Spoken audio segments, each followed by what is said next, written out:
लेकिन जिस तरह से हमला हो रहा है छोटा सा दीदी के ऊपर जिस तरह से हमले हो रहे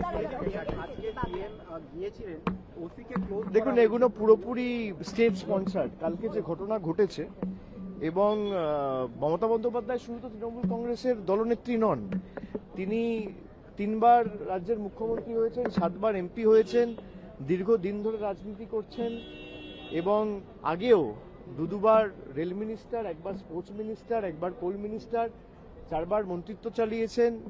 এত দিন ধরে তার রাজনৈতিক কেরিয়ার এবং তিনি জনপ্রতিনিধি, 15 বছরের চিফ মিনিস্টার, মানে উদ্দেশ্য প্রণোদিতভাবে পুরোটা পূর্ব পরিকল্পিতভাবে যেভাবে বিজেপির গুন্ডারা আর যাদেরকে মানে ফুটেজে দেখা গেছে তারা তো কেউ পৃথক কোনো সাপোর্টার বা কর্মী নয়, তাদেরকে এমএলএর সাথে দেখা গেছে, তাদেরকে বিজেপির প্রার্থীর প্রচারে দেখা গেছে, বিজেপির বড় বড় সব নেতাদের সাথে তাদের ছবি রয়েছে, আমার কাছে ছবি আছে, আমি দেখাতে পারি আপনাদের। পুরোটাই স্টেট স্পন্সার্ড। এরা চায় না বিরোধী রাজনৈতিক দল থাকুক, বিরোধী রাজনৈতিক দলের নেতারা বেঁচে থাকুক, প্রাণে মারতে চায়।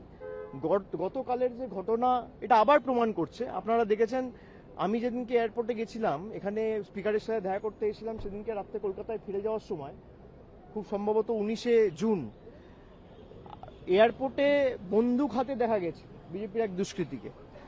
এখনো পুলিশ তাকে অ্যারেস্ট করেনি। তার সাথে শুভেন্দু অধিকারীর ছবি রয়েছে, যিনি বর্তমানে এখন বাংলার মুখ্যমন্ত্রী। যিনি বন্দুক হাতে এয়ারপোর্ট গেছিলেন তাকে পুলিশ এখনো পর্যন্ত গ্রেফতার করেনি, তার কারণ তাকে মদত দিয়েছে বাংলার মুখ্যমন্ত্রী শুভেন্দু অধিকারী। গতকালের যে ঘটনা ঘটেছে পুরোপুরি স্টেট স্পন্সার্ড এবং রাজ্য সরকারের সম্পূর্ণ মদত এই ঘটনার পিছনে না থাকলে কারো সাহস হয় না।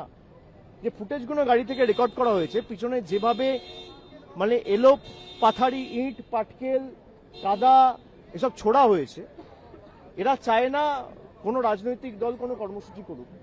আমাদের কোনো মিটিং এর পারমিশন দিচ্ছে না কেন? এত ভীত সন্তুষ্ট কেন তৃণমূলকে নিয়ে? এত ভয় কিসের?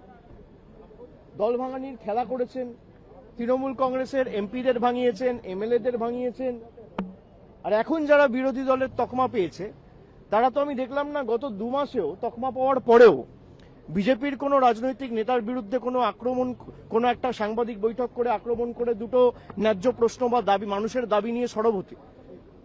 তারা আক্রমণ করছে তৃণমূল কংগ্রেসকে, তারা আক্রমণ করছে মমতা বন্দ্যোপাধ্যায়কে, তারা আক্রমণ করছে আমাকে, তারা আক্রমণ করছে এখনো যারা তৃণমূল কংগ্রেসকে ভালো করে ভালোবেসে দলটা করছে তাদের। এই বিজেপি আর বিজেপির বি টিম মিলে বাংলাটাকে শেষ করেছে। আমার বিশ্বাস যে বাংলার মানুষ 3 মাসে এরা যা দেখিয়েছে, বাংলার মানুষ এদের ক্ষমা করবে না। অন্নপূর্ণার ভান্ডার নিয়ে প্রতিশ্রুতি দেওয়া সরকার ক্ষমতায় আসার পর অন্নপূর্ণা ভান্ডারের পর বুলডোজার চালিয়েছে। চারিদিকে ভয়, সন্ত্রাস, ভেঙে দাও, গুড়িয়ে দাও, জ্বালিয়ে দাও, কাটিয়ে দাও, ঘুরিয়ে দাও, এই রাজনীতি, ভয়ের রাজনীতি। তারা বলেছিল ভয় আউট ভরসা ইন। আজকে বাংলার মানুষ দেখছে 3 মাসের যে সরকার, ভরসা আউট ভয় ইন। মানুষকে দেওয়া যত প্রতিশ্রুতি সব বন্ধ, সব একটাও পূরণ করেনি। কোনো প্রতিশ্রুতি এখনো পর্যন্ত পূরণ হয়নি। বলেছিল যুবশক্তি টাকা দেবো 1500 টাকা করে, 3000 টাকা করে, দিতে পারেননি। আমাদের সরকার দিয়েছিল বলার সঙ্গে সঙ্গে 1 মাসের মধ্যে। গত 5 বছরে আপনি একটা মহিলা দেখাতে পারবেন না বাংলায় যে বলতে পারবে যে লক্ষ্মীর ভান্ডারের যোগ্য প্রাপক হয়ে তিনি টাকা পাননি। আজকে প্রায় 3 মাসের মধ্যে 1 কোটি মহিলাকে অন্নপূর্ণা ভান্ডারের লিস্ট থেকে বাদ দিয়ে দেওয়া হয়েছে।